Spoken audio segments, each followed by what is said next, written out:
Oakland, California, United States, December 1964. A small, windowless room, wooden floors, bare walls, the smell of sweat and chalk in the air.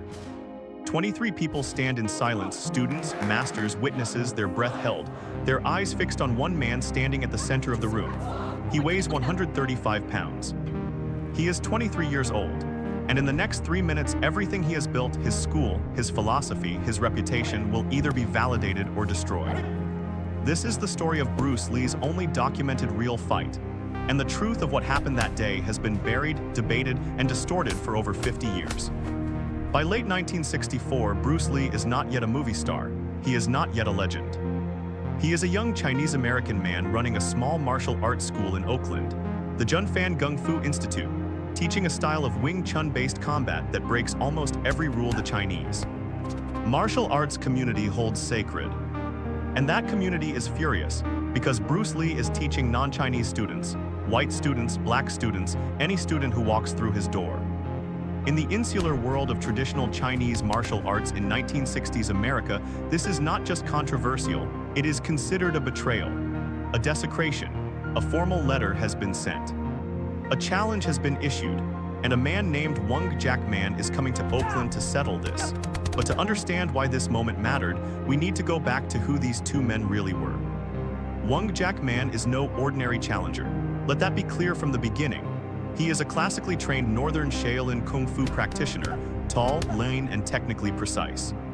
He has studied under the legendary Grandmaster Gu Yuezhang's lineage, and is considered by many in San Francisco's Chinatown community to be among the most skilled martial artists on the West Coast. He is not a bully, he is not reckless. He is, by every account, a serious and principled fighter. Some witnesses say Wong Jack Man came to Oakland as a representative of the Chinese martial arts community, a man sent with a mandate. Others say he came of his own accord, motivated by personal conviction. But all accounts agree on one thing: he did not come to lose. The terms were reportedly simple and brutal. If Bruce Lee lost, he would close his school to non-Chinese students.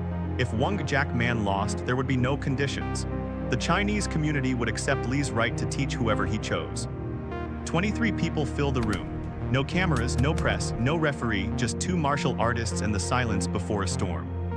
But what those 23 witnesses saw and what they said afterward would contradict each other in ways that fuel debate to this very day. To understand what Bruce Lee brings into that room, you need to understand what he believes. Lee is not a traditionalist. At 23, he has already begun dismantling everything conventional martial arts holds sacred. He believes that fixed forms, the rigid choreographed kata practiced in most schools, are beautiful illusions, useless in real combat. He calls them the classical mess. He will later say, use only that which works and take it from any place you can find it. This is not just a philosophy of fighting. It is a philosophy of living, of refusing to be imprisoned by tradition simply because tradition demands it. And it is precisely this philosophy that has made him an enemy. The Chinese martial arts community of 1960s San Francisco operates like a closed guild. Knowledge is protected. Lineage is everything. Teaching outsiders is considered giving away secrets that do not belong to you. Bruce Lee does not just disagree with this, he considers it cowardly. In the weeks before the fight, Lee trains with his senior student and future biographer, Linda Lee Cadwell, who at this point is his wife of just 1 year. She will later describe Bruce as focused, unusually quiet, almost contemplative. He is not afraid, but he is not casual either. He tells his students, "I am not teaching you to fight.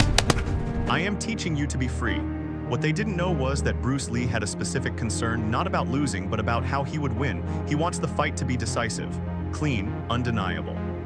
He needs this to be over quickly. The room fills. The 23 witnesses take their places along the walls. Wong Jack Man enters, Bruce Lee enters. They bow, a formality, a tradition, perhaps the last traditional thing about what follows. And then Wong Jack Man says the words that start everything. The exact words are disputed. Some accounts say Wong Jack Man formally declared that Lee must close his school. Others say there was a brief, tense exchange in Cantonese. But Linda Lee, who was present, recalls it simply. The formalities ended, the challenge was clear, and the two men faced each other. Bruce Lee looks at Wong Jack Man, and he does not flinch. He breathes, he centers, and then he moves. And then Bruce Lee did something no one in that room fully expected. The fight lasts approximately 3 minutes. In martial arts, that is an eternity. Lee charges first, an explosive, direct attack consistent with his Wing Chun training. Wong Jack Man retreats, circling, using his longer reach and northern Shaolin footwork to create distance. The two men move around the room, the witnesses pressing back against the walls to make space.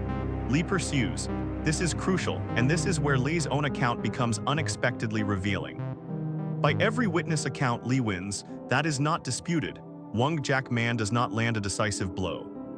Lee eventually takes him to the ground and demands he submit, which, according to Linda Lee and Jesse Glover, another witness present, he does. The fight is over. But Bruce Lee walks away from it troubled. The witnesses scatter. There is no celebration in the traditional sense. Wong Jack Man leaves. Some of his associates will later claim the fight was longer, that the outcome was less clear, but none of the 23 people in that room that day ever provided testimony that Wong Jack Man won. The consensus across conflicting memories is that Lee prevailed. But here is what history remembers most, not the victory itself, but what Bruce Lee said after it. He tells Linda that he is dissatisfied, not because he lost, he didn't, but because it took too long. 3 minutes felt like failure to him. He felt gassed. He felt that his own techniques, the classical Wing Chun he had trained for years, had been insufficient in the chaos of a real, unscripted fight.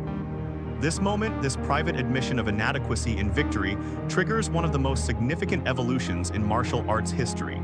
Lee begins dismantling his own style. He starts running. He trains cardiovascular endurance obsessively. He studies wrestling, boxing, fencing, anything with real combat application. He begins developing what he will eventually call Jeet Kune Do, the way of the intercepting fist. Not a style, but a philosophy. A living, adapting approach to combat that refuses to be codified. The fight with Wong Jack Man does not make Bruce Lee, but it breaks open the version of him that needed to be broken. Think about that for a moment. Bruce Lee wins the only real fight of his documented life and walks away feeling he failed. Not because the scoreboard said so, because he held himself to a standard that no opponent could impose. He was his own harshest judge, his own most dangerous challenger. That is the lesson Oakland gives us. Not that Bruce Lee was unbeatable, but that he refused to be satisfied by winning the wrong way. He would later say, "Ever since I was a child, I have had this instinctive urge for expansion and growth. To me, the function and duty of a quality human being is the sincere and honest development of one's potential." Oakland, California, December 1964. A small room, 23 witnesses. 3 minutes, Bruce Lee wins the fight. Then he goes home and tears his own foundations apart and builds something the world had never seen before. The question isn't whether he was the greatest martial artist who ever lived. The question is, how many of us after winning have the courage to admit we could have done better? What would you have done?